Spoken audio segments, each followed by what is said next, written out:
diantar. Selamat malam semuanya. HP tolong sharekan. Selamat malam, kembali bergabung dengan kami dari GPS Purwokerto. Kali ini edisi yang spesial karena malam hari ini kami live jauh dari kota Purwokerto, tepatnya ada di Mojolaban, Kabupaten Sukoharjo, Solo. Lebih tepatnya lagi di kediaman keluarga Bapak Slamet. Kalau yang nggak tahu Bapak Slamet, anaknya aja. Anaknya namanya Seva. Ya betul, Seva yang dulu pernah berjemaat dengan kami di GPS Purwokerto dengan Ibu Feni, dan juga ini kakak sih sebenarnya, tapi seperti adik ya, adik kakak dari Mbak Seva. Selamat malam semuanya yang sudah bergabung malam ini. Yang pertama kali ada Ibu Yuli Nurhayati dari kota Purwokerto. Selamat malam Bu Yuli. Salam kangen dari kami di kota Solo malam hari ini. Puji Tuhan. Kita akan terus menunggu buat yang akan bergabung bersama dengan kami Doa Sehati edisi spesial. Saudara dikasih Tuhan, perjalanan hidup ini tidak mudah, kadang di atas, kadang di bawah, kadang enak, kadang tidak enak. Tetapi yang jelas dalam setiap musim kehidupan Tuhan selalu menolong dan menyertai kita semua. Sebab itu mari kita mengucap syukur kepada Tuhan di malam hari ini, dan biarlah anugerah kemurahannya kiranya akan menjangkau kita semua yang mengikuti live streaming malam hari ini. Kebetulan kami berlive streaming itu ada di tengah area terbuka, saudara yang dikasih Tuhan. Jadi suasananya yang sejuk, nyaman, dan lain daripada yang lain. Dan ini adalah sebuah kenikmatan buat kami semua. Kita akan mengajak saudara semua untuk memuji Tuhan, mengucap syukur kepada Tuhan, dan kita akan bersama-sama mengangkat pujian bagi Tuhan. Kita akan angkat pujian Engkaulah kekuatanku. Ya. Engkaulah kekuatanku, tempat perlindunganku saat badai menerpa. Aku tak akan goyah. Aku tak akan goyah, sebab Kau sertaku sejauh langit, sejauh langit dari bumi. Begitu besarnya kasih-Mu, penuhi hati kami yang rindu menyembah-Mu, Yesus. Sejauh langit dari bumi, begitu besarnya kasih-Mu. Kaulah Tuhan, Kaulah Tuhan, kekuatanku, kekuatanku, sukacitaku sejauh langit, sejauh langit dari bumi. Begitu besarnya kasih-Mu, penuhi hati kami yang rindu menyembah-Mu, Yesus. Sejauh langit dari bumi, begitu besarnya kasih-Mu. Kau Tuhan, kekuatanku, sukacitaku, Kaulah Tuhan. Oh, Kaulah Tuhan, kekuatanku, sukacitaku.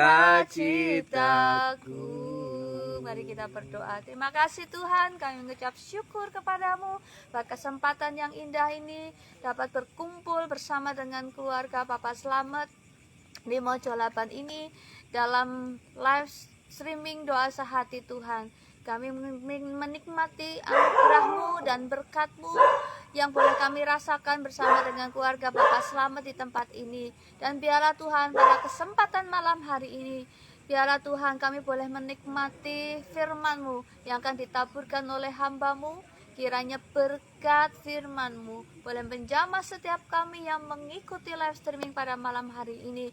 Kami boleh dilawat Tuhan dengan dahsyat luar biasa, karena firman-Mu adalah kebenaran dan firman-Mu akan memerdekakan setiap kami. Urapi hamba-Mu Tuhan yang akan menyampaikan berkat firman-Mu untuk kami semua. Dan kami siap menerima berkat firman-Mu dalam nama Tuhan Yesus. Yang percaya katakan amin. Silakan.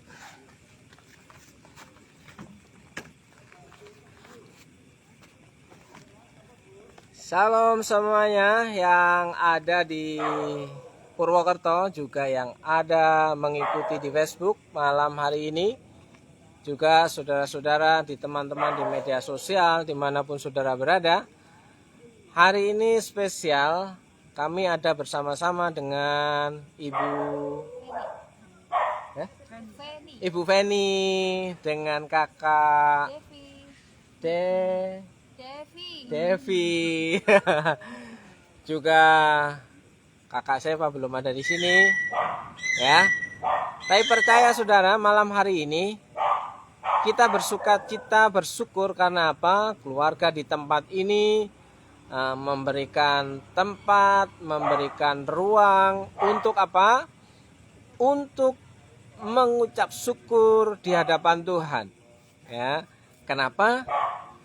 Karena tahu dan sadar bahwa kehidupan kita hari ini bisa kita nikmati sepanjang hidup hari ini karena berkat kemurahan Tuhan. Oleh sebab itu, saudaraku yang dikasih Tuhan, malam hari ini saya mengajak saudara untuk bincang-bincang tentang Mazmur pasal yang pertama. Ya, biasanya kalau kita mendengar kata kitab Mazmur, kita senang dengan kalimat-kalimat atau ayat-ayat yang berbicara tentang bagaimana kita menikmati berkat kemurahan Tuhan, saudaraku. Tapi tahukah saudara bahwa kemurahan Tuhan itu terjadi karena Allah begitu besar mengasihi saudara dan saya, tapi pada dasarnya keselamatan itu cuma-cuma dan gratis. Tapi berkat yang kita nikmati hari ini karena kita menjadi orang-orang yang setia dan taat kepada Tuhan. Oleh sebab itu, apa yang akan menjadi topik pembicaraan kita malam hari ini? Mazmur pasal 1 ayat 1 berkata demikian, berbahagialah orang yang tidak berjalan menurut nasihat orang fasik. Ya, ini Mazmur ini ditulis dalam konteks, ya, narasinya adalah narasi puisi, saudaraku.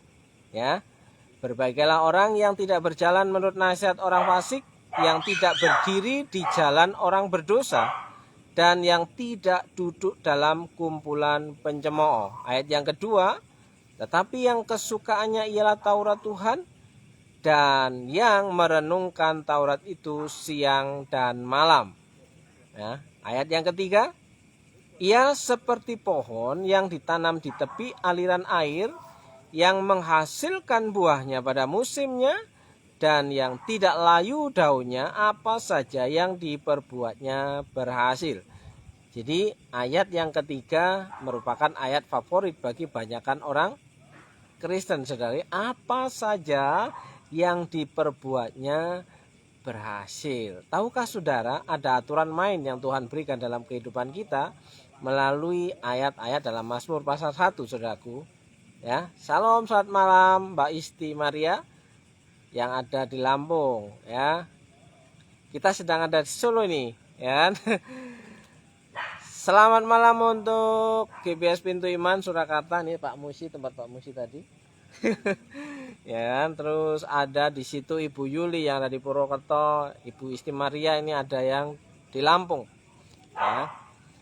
Oke, kita akan mulai bahwa apa saja yang diperbuatnya berhasil itu sangat disukai hampir 99,9.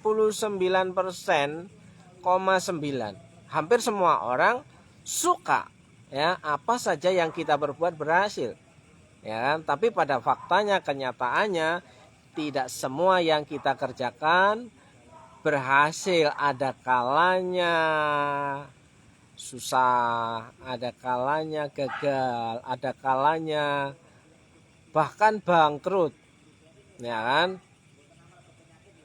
Seperti firman Tuhan katakan, jatuh, ya kan? Jatuh berkali-kali, ya. Tapi hari ini kita mau tahu bagaimana Tuhan memelihara umat kesayangannya, umat kepercayaannya untuk kembali meraih rancangan Tuhan. Katanya rancangan Tuhan itu rancangan masa depan yang penuh dengan harapan. Berarti masa depan baik, masa depan yang mengalami progres maksimal, ya, kehidupan yang maksimal. Ya, artinya ada keberuntungan demi keberuntungan yang Tuhan berikan. Nah, untuk mengarah ke sana, langkah-langkah untuk menuju kehidupan yang Tuhan rancangkan, rancangan baik itu adalah ayat 1 nasihatnya, berbahagialah orang yang tidak berjalan menurut nasihat orang fasik. Jadi di sini ada petunjuk. Nah, untuk misalnya kalau kita mau menjadi seorang yang bisa nyopir, mengendarai kendaraan bermotor, mobil, ya, pasti ada, kalau kita kursus ada yang memberikan petunjuk, memberikan arahan, dikasih briefing dulu. Terus ada pendampingan, ya kan? Ada mentoring, ya, setelah dipraktekkan, didampingi, ya, baru kemudian kalau sudah dianggap sebagai orang yang layak mengendarai mobil secara mandiri, maka akan dilepas sendirian. Tapi tetap dipantau, ya kan? Nah, itu antara teori dan praktek, sudah punya dikasih Tuhan. Tapi bagaimana praktek kita sebagai orang yang percaya kepada Tuhan supaya dapat mengendarai kendaraan yang kita miliki itu, ya, dengan selamat, membawa kita sampai kepada tujuan. Berbahagialah orang yang tidak berjalan menurut nasihat orang fasik.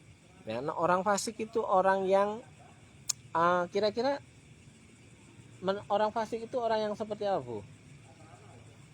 Atau ini jarang yang diobrolin. Kamu kayak orang fasik aja, padahal fasik sendiri itu kayak aneh. Gimana? Kamu jangan di situ, kamu jangan mendeli. Enggak kelihatan loh. Ternyata istri saya mendelik. Ya kan? Orang fasik, ya kan? Orang fasik itu dalam pengertian adalah orang jahat, orang yang tidak mengikuti aturan main yang Tuhan berikan. Ya, kalau boleh dibilang orang fasik itu orang yang tidak percaya kepada Tuhan. Tapi dalam mulut ia sering menyebut Tuhan, ya kan? Nah, di sini orang yang seperti itu, orang yang mengaku percaya kepada Tuhan, tapi sebenarnya dia mengingkari kepercayaannya, orang yang menolak apa yang Tuhan katakan, itu sudah bisa disebut orang fasik. Jadi orang fasik itu dalam zaman ini orang yang suka berkata, oh Tuhan, oh Tuhan. Ya kadang mau berbuat jahat pun juga nyebut nama Tuhan toh. Ya Tuhan jatuh gitu. Nah, apalagi kalau yang diinjak itu oh Tuhan. Ya kan? Nah, di sini jangan berjalan menurut nasihat orang fasik. Nah, apanya yang mau dituruti nasihatnya kalau orang fasik itu memberikan nasihat?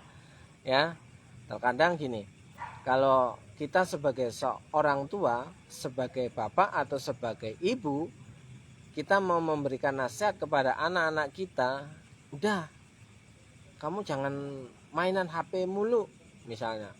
Kamu jangan masa sepanjang hari HP-nya nggak pernah lepas dari. Oke, kalau itu memang pekerjaannya ada di HP, ya kan. Tapi kalau kita makan pun tidak lepas dari HP, kita ngobrol pun tidak lepas dari HP, kecuali bisnisnya itu memang harus mengamati secara online terus-menerus. Kalau kita slip sedikit bisa mengalami kerugian. Tapi zaman sekarang ini orang sudah tidak bisa hidup tanpa gadgetnya, ya. Mau ngapa-ngapa gadget, ya. Bahkan sampai ke toilet pun kita bawa gadget. HP. Pengalaman seperti itu? Oh enggak. Takut jatuh ya. Nah, sekarang sudah mulai dikasih fasilitas, ya. Ketika di online shop itu dikasih fasilitas untuk naruh HP di sini. Ya kan, untuk naruh HP di sini, ya kan. Nah, itu fasilitas supaya apa? Kita terus, ya, karena apa?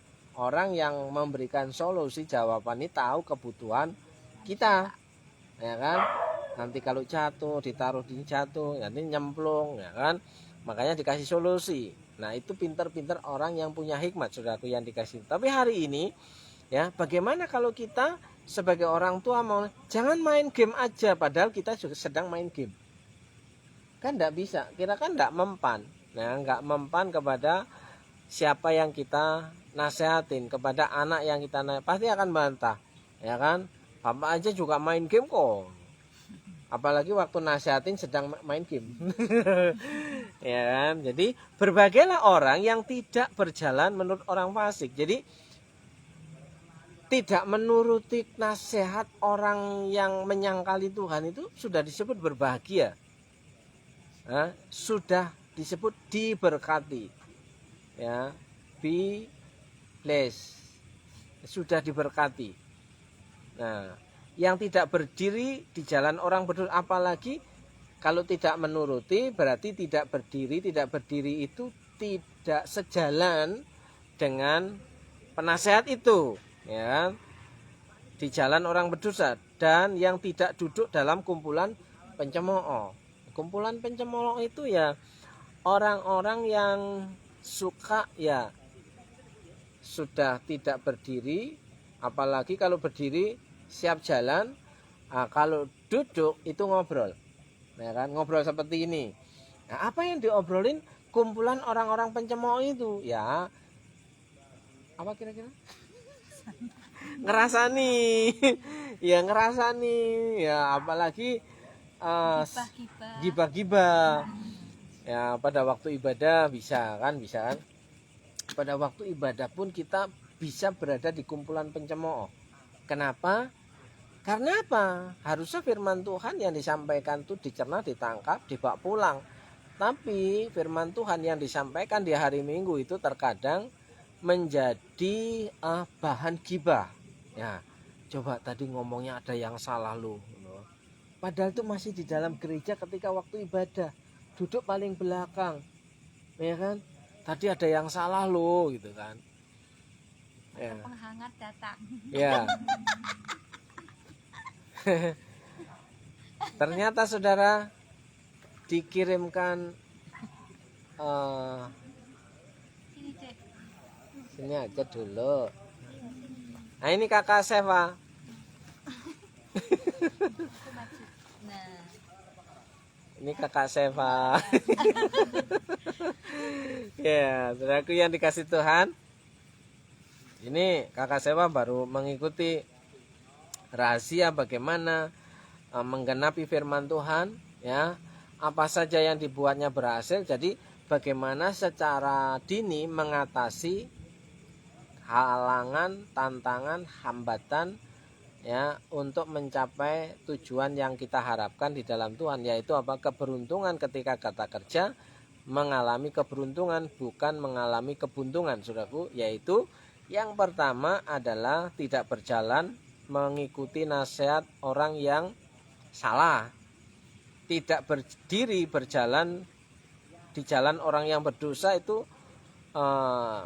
ya kita menghindar, ya. Tidak duduk dalam kumpulan pencemooh, kita tidak ikut kepo-kepo dalam ngegibah. Nah, itu yang pertama aja udah ada 3 loh ya. Yang pertama aja udah ada 3, yaitu tidak mengikuti, menuruti nasihat orang fasik, orang yang tidak mau taat kepada Tuhan, ya. Orang yang tidak taat mau dicontoh apanya. Terus yang kedua, tidak berdiri. Ini ayat bagian pertama, item pertama. Sekarang masuk item yang kedua, ya. Tidak berdiri di jalan orang berdosa, artinya tidak berpihak, tidak condong ke sana. Ya, item yang ketiga, tidak duduk dalam kumpulan pencemooh, artinya kita tidak menjadi bagian orang-orang yang membuat kita jatuh dalam dosa. Nah, bagian yang kedua, tetapi yang kesukaannya ialah Taurat Tuhan.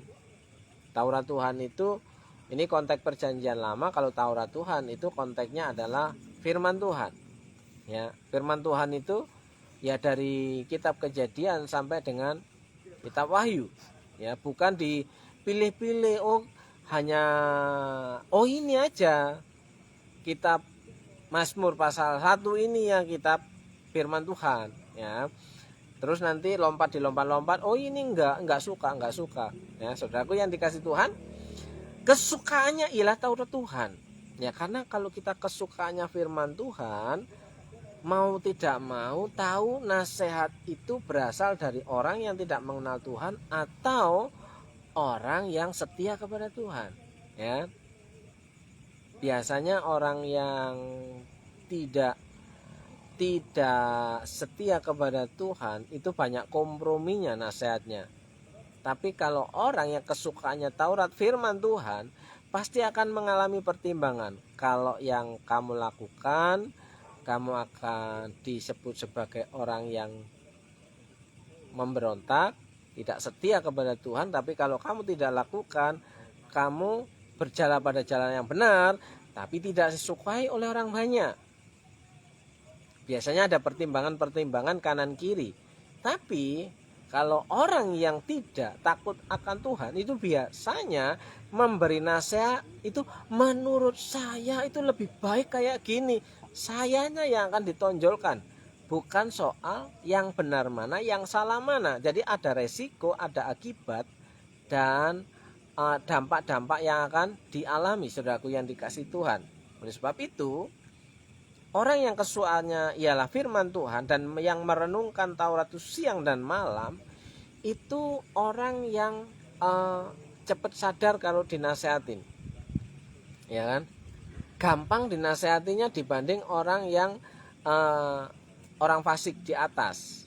Karena orang fasik di atas itu banyak sekali alasannya. Tapi kalau orang yang merenungkan firman Tuhan itu siang dan malam, dia merenung, dihidupi, dan mulai berjalan dilakukan dalam prakteknya, maka ketika dikasih tahu kebenaran, ia cepat sekali nangkap. Kenapa? Karena hatinya sudah lembut. Tapi kalau orang yang disebut orang fasik, hatinya itu keras. Mau dikasih khotbah panjang, biasanya di gerejaku itu cuma berapa menit, Bu, dulu? Iya kan? Kalau ibadah durasinya 1 jam, iya kan? Ibadah durasinya 1 jam, ya, liturginya itu apalagi ditambah ada vokal group, ya, pujian persembahan. Paling banter itu firman Tuhan yang jadi bahan khotbah itu cuma 20 menit, saudaraku yang dikasih Tuhan. ya kan? 20 menit aja udah cukup. Nah, mau 20 menit, kalau Bapak Ibu kalau di situ kan 1 jam khotbahnya aja kan. Nah, katanya batas kapasitas seseorang menangkap, mengingat, menurut ilmu komunikasi kan begitu biasanya kan, itu paling banter itu 1/2 jam gak lebih, ya kan? Apakah iya yang 20 menit menerima khotbah itu bertumbuh imannya?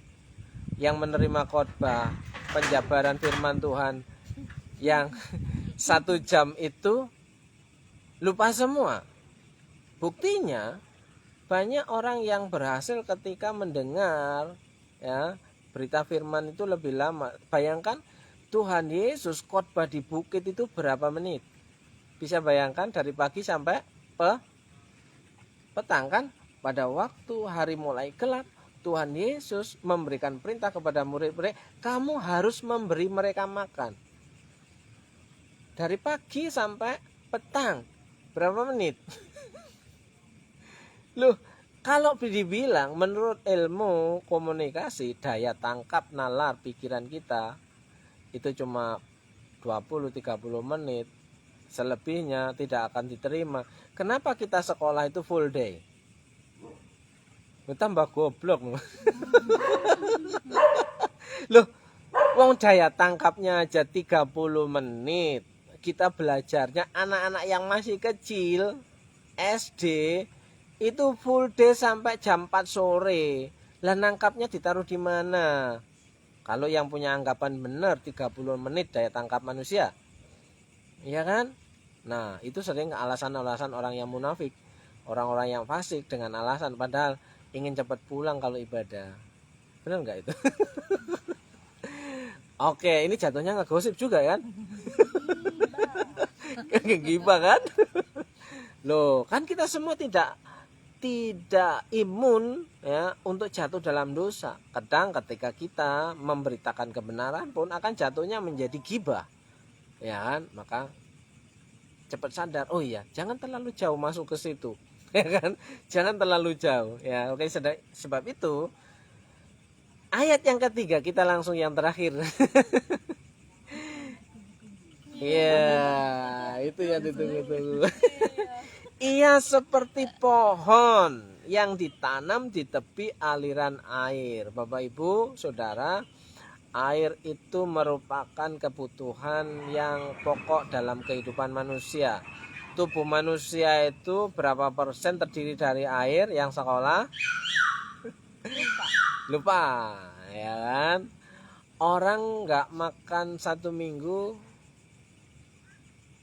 masih bisa bertahan hidup. Tapi orang nggak minum 1 minggu masih kuatkah dia?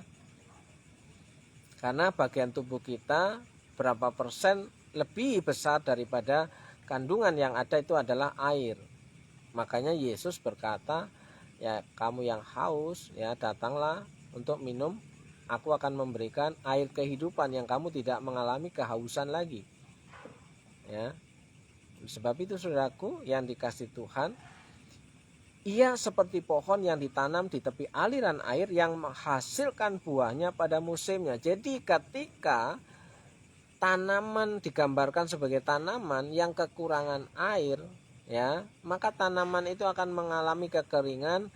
Kalaupun dia hidup akan mengalami yang namanya kerdil. Ya kan?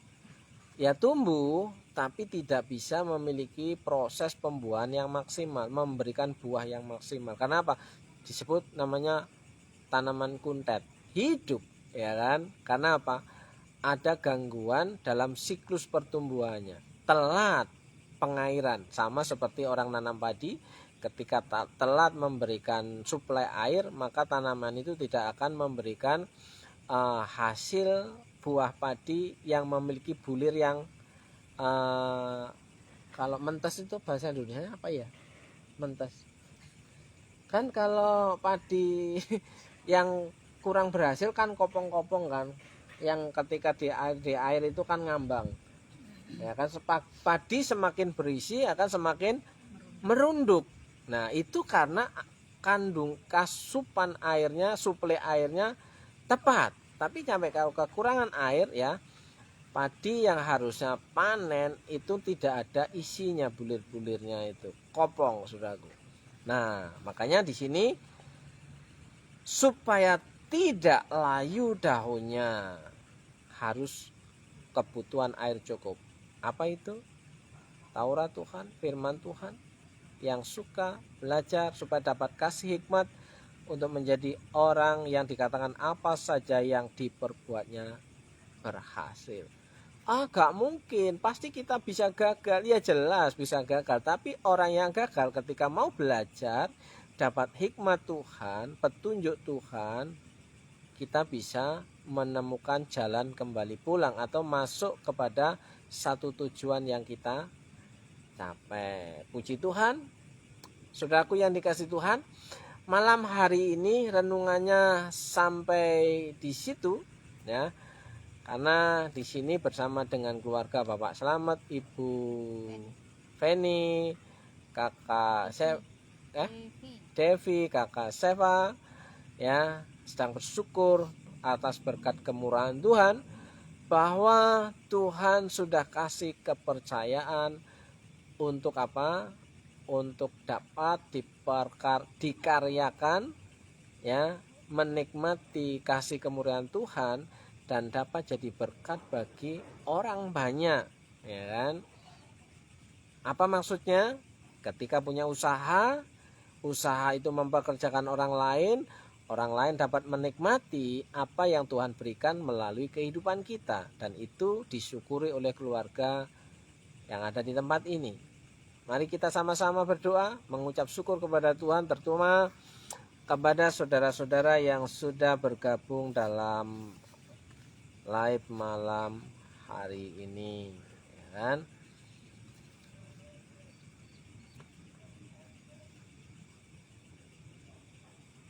Baik, saudaraku yang dikasih Tuhan,